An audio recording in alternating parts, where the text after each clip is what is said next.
बिस्मिल्लाहिर्रहमानिर्रहीम। नाज़रीन, मैं हूं जावेद बलोच और आज जो सुप्रीम कोर्ट में जो कुछ हुआ, जो रिपोर्ट पेश हुई और जो मुलाकातें हुई, उसके मुतल्लिक हमने आपसे बात करनी है कि ये मामला आखिर जो है वो जाता किस तरफ दिखाई दे रहा है।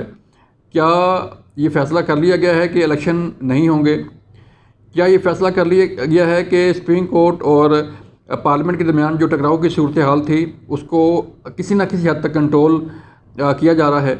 और कैसे किया जा रहा है? किस तरह किया जा रहा है? कौन कौन लोग हैं जो इसको कंट्रोल करने की या इसको इस सूरत हाल को नॉर्मल करने की कोशिशें कर रहे हैं? वो खुफिया हाथ कौन से हैं जो सुप्रीम कोर्ट और पार्लियामेंट के दरमियान बीच बचाव कराने के लिए मुतहरक हो चुके हैं? जिस मुलाकात का जो है वो तज़किरा किया जा रहा है, जो मुलाकात हुई सुप्रीम कोर्ट के अंदर इन चैम्बर में, उस मुलाकात का भी अहवाल आपको बताएंगे कि इस मुलाकात का एजेंडा क्या था और इस मुलाकात का जो रिज़ल्ट है वो क्या आएगा। क्या सुप्रीम कोर्ट मान गई है या सुप्रीम कोर्ट अपने फ़ैसले से जो है वो कोई पीछे हटने जा रही है? वो तो हो नहीं सकता। तो बिल आखिर फिर बात किस तरफ जाएगी? क्या पार्लियामेंट को मुर्द इल्ज़ाम ठहराया जाएगा?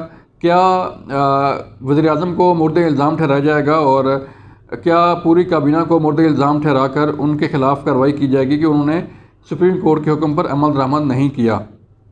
इस बारे से हम आपसे बात करने जा रहे हैं। लेकिन इससे पहले कि हम शुरू करें, हमें अपनी आरा से जो है वो ज़रूर आगाह किया करें। मैं आपसे हमेशा ये कहता हूँ कि जो आपकी तजावीज़ हैं, जो आपके कमेंट्स हैं इस वीडियो के बारे में, उससे हमें ज़रूर आगाह किया करें। इससे हमें जो है वो हेल्प मिलती है कि इसको हम मज़ीद कैसे बेहतर बना सकते हैं।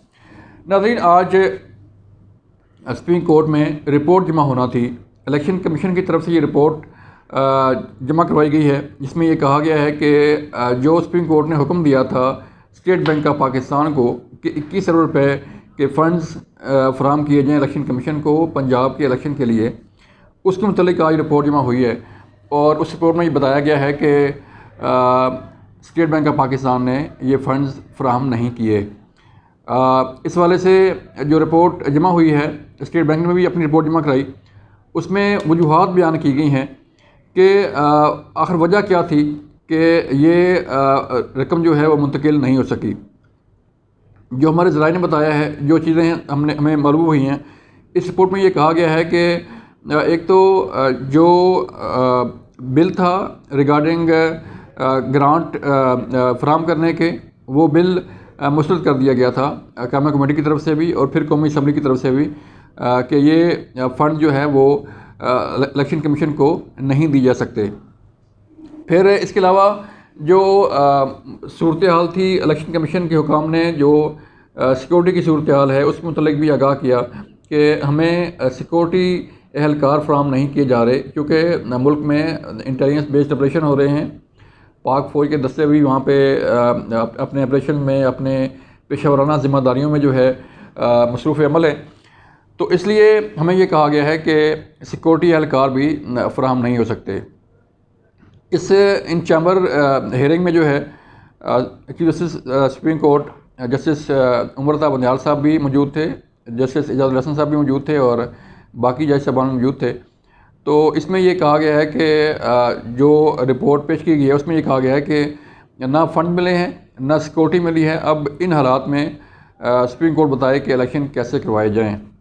ज़रा ये बता रहे हैं कि बाल जो है फिर सुप्रीम कोर्ट के में फेंक दी गई है और सुप्रीम कोर्ट को ये कहा गया कि अब आप ही इसका हल बताएं कि इसका हल क्या हो सकता है। आज जो रिपोर्ट पेश हुई, इस पर कोई अभी तक फ़िलहाल कोई रिमार्क सामने नहीं आए और ना ही कोई फ़ैसला अभी तक जब तक जो हमारे सामने आया है। लेकिन कल यानी कि 19 अप्रैल को सुप्रीम कोर्ट इस पर कोई ना कोई आर्डर ज़रूर पास करेगी और ये आर्डर जो है वो क्या होता है, ये हमें इसका इंतज़ार है कि ये आर्डर किसके ख़िलाफ़ होता है और क्या इसमें ऑप्शन जो है का जिक्र किया जा सकता है। फिर एक और अहम मुलाकात जो है वो उसका तज़किरा किया जा रहा है।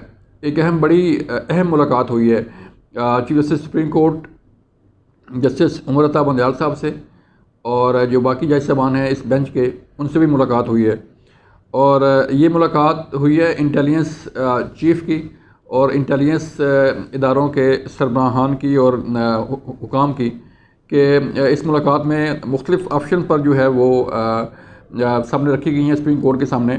सेक्रेटरी डिफेंस भी इस मुलाकात में मौजूद थे, जिसमें सुप्रीम कोर्ट के उस मोअज़्ज़ज़ बेंच को ब्रीफ़ किया गया है रिगार्डिंग जो कौमी सलामती के अमूर हैं उससे मुतल्लिक, और जो चैलेंजेस दरपेश हैं सिक्योरिटी के हवाले से, कौमी सलामती के हवाले से, उसके मुतल्लिक आगाह किया गया है सुप्रीम कोर्ट को, और बताया गया है कि पाकिस्तान को क्या थ्रेट्स हैं और इन इलेक्शन पर क्या कार्रवाई हो सकती है, और कौमी सलामती से मुतल्लिक जो चीज़ें अब चल रही हैं वो किस हद तक जो है वो उन पर काम हो रहा है, और किस हद तक सिक्योरिटी एहलकार पाक फ़ौज के दस्ते जो है या पाक फ़ौज के जवान जो है वो किस हद तक मसरूफ़ अमल हैं मुख्तलिफ़ ऑपरेशन में और मुख्तलिफ़ कार्रवाइयों में, ताकि इस मुल्क से दहशतगर्दी का जो नासूर है वो ख़त्म किया जा सके।